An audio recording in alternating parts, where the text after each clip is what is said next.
In Piers Morgan's show, that's the thing which is no longer on GB News, he says that he's been told some stuff about Kate and William, which if even half of it is true, is very alarming.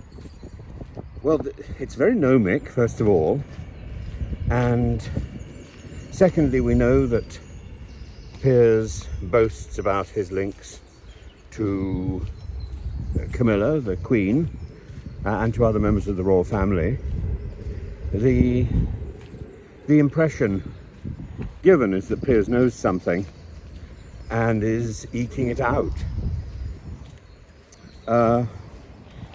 Is it that the Princess of Wales was trying to scotch the conspiracy rumours and got it wrong and put out an edited photograph?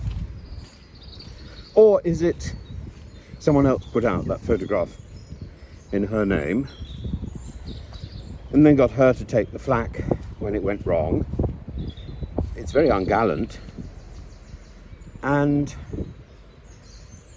it's very suspicious. I think beyond saying that it's suspicious, maybe we shouldn't speculate much further, but it doesn't stop the media boffins, and it's interesting that that all this stuff is ongoing, partly because there's not very much other news going on. The Putin election, foregone conclusion.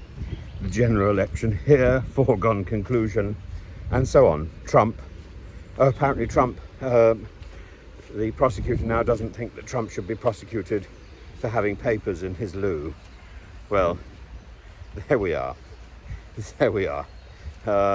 It's, as I say, poor news day, and the royals become a very good second choice. That is, unless you go down the route of checking out Dan Wootton's apology to, oh, what's the name of the fellow who anyway, the fellow from Pirates of the Caribbean, and it's not quite an apology, but anyway, it's certainly an admission that he might have got it wrong. We've all got things wrong, and I think that's a starting point, and something to admire. I think having set the record straight there, maybe Dan Wootton also. Oh, I'm going into a tunnel. Everything's going to echo. Isn't that extraordinary? The tunnel of life. It's like being Alice in Wonderland. And there's some flooding here. My goodness, there we are. Alice in Wonderland, and a little moist.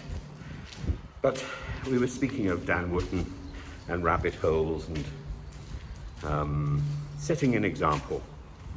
And that's a positive. We should all live by examples.